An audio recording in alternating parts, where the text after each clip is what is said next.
We've all been told that Farm Bill subsidies are the reason that U.S. farmers grow so much corn, soy, and other bulk commodity crops. But when you zoom in and look at how farmer finances actually work, subsidies don't actually explain that much. Tax breaks might be a better explanation than subsidies, crop insurance, and other Farm Bill programs. Naturally, people have questions. First question, tax breaks. Aren't those just subsidies under another name? Yes and no. Because if you ask an economist, are tax breaks a subsidy? They'd tell you yes, because they are, in plain economics terms, a subsidy. But that's also not what people really mean when they say farm subsidies. When people say farm subsidies, they mean federal Farm Bill programs that send checks to farmers. That's why everybody who's really into farm policy is really into trying to handcraft the perfect farm bill. That's where most of that energy is going. But you know what's not in the Farm Bill at all? Property tax breaks for farms. Those are run by state level laws, not federal. That means you could completely revamp the US Farm Bill and still never touch one of the biggest subsidy programs that is distorting US agriculture right now. That's why I'm talking about it like it's a different thing. So, how much are these property tax breaks worth for farms exactly? They're not well studied because they don't get a lot of attention. So the best estimate we have is somewhere in the tens of billions per year. In other words, a comparable amount to what is spent on those classic Farm Bill subsidies. That is a huge amount of money that has flown more or less under the radar for decades. As far as I know, there's only one economist even looking at farm tax breaks and their potential downsides, like impoverishing rural municipal county governments and distorting the farm sector. That's Richard England at the University of New Hampshire, by the way. So how have property tax breaks for farmland managed to go unnoticed for so long? State and local tax breaks are harder to research and publicize because they're at the state and local level. There's no one federal budget you can just look up to find out how much they cost, and there's no nationwide farm bill to rally supporters around throughout the US. Farm tax breaks are a state-by-state and even county-by-county slog. That's why property tax breaks for farms don't get nearly as much attention as the Farm Bill, even though they seem to be roughly equivalent in size. Farm tax break fraud, which is when people who own rural properties don't even bother to farm it and still claim farm tax breaks, has been found to drain a lot of money from rural schools, road maintenance, and emergency response. These are exactly the programs that a lot of rural counties have a famously hard time keeping up with. The good news is, once the homeowners in a state, and especially rural areas, realize that they're getting done over by poorly made farm property tax breaks, they do tend to be pretty proactive about fixing them. Okay, so to start wrapping this up, the other question people often have about farm tax breaks is, what kind of people are doing this? What kind of farmers? The answer to that question is yes, all of the above. Everybody in agriculture. I think what people really mean by this is, isn't it just the Bill Gates types and real estate speculators who farm for the tax breaks?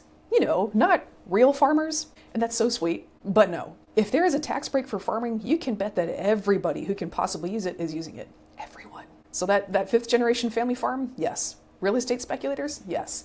The nice hippie couple with an organic passion project? Yes. Shareholder-owned companies? Yes. The sweet little widow who's renting out her family's acreage? Absolutely. Farm tax breaks are the grand unifying theory of rural economics. The one possible-ish exception is veggie farms in or near urban areas that are very small, say under about 3 acres. I wouldn't say they're exempt from this, but they are a little bit less likely to be farming for tax breaks. And why is that? There's a lot of reasons. First, raising vegetables it takes a lot of labor per acre. It is just way too much work to do just for tax breaks. Second, vegetables tend to make enough money per square foot that you don't really often need property tax breaks to pull a profit, especially if you're selling direct to customer. Third, farm tax breaks are often written to exclude small acreages and properties in city limits. These tax breaks are usually written with preserving open spaces in mind more than actually supporting rural economies, so they can often privilege low revenue broad acre farming like hay and corn over higher revenue smaller acreage farms like greenhouses and vegetables. I have a lot of thoughts on that, but this video is already long enough. Last, maybe not least, a lot of smaller near urban veggie farms are run by first generation farmers who see agriculture as a job where you grow crops and make your money from selling them. Meanwhile, people who were born into agriculture tend to be a little bit more brought up on the multi-generational wealth management and tax planning side of things. I have a suspicion too that part of why Farm Bill subsidies have taken all the blame for causing monoculture for so long, while farm tax breaks that also have similar effects went unnoticed, is because a lot of people doing sustainable and alternative agriculture have also been benefiting from farm property tax breaks, because they're for any farm no matter what you're growing. And you just wouldn't campaign against something that you're benefiting from. But Farm Bill programs have really been geared towards large-scale agriculture, so maybe that helped a lot of people see them as a safe target. So now we've had a generation of really intense campaigning against Farm Bill subsidies, and barely a peep about tax breaks that are probably doing at least as much to distort our farm economy. We now have whole think tanks dedicated to fixing Farm Bill programs, but for figuring out how farm tax break programs actually work, what they do, and ways we can fix them, there's nothing comparable.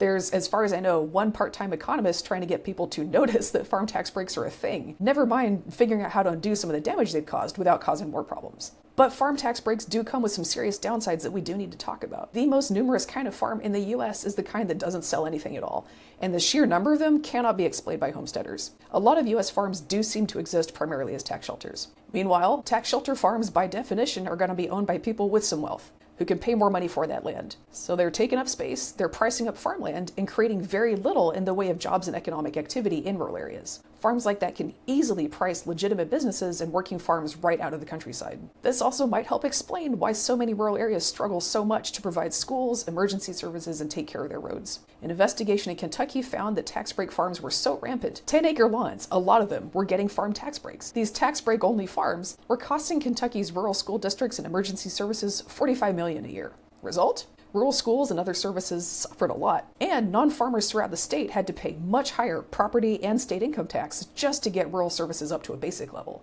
That's worth paying attention to. I know talking about it might not make some people in the farm community very happy, but if something is important enough for some people to feel defensive about, then it's definitely important enough that we should have some transparency. Okay, that's enough for today. Y'all have a good one.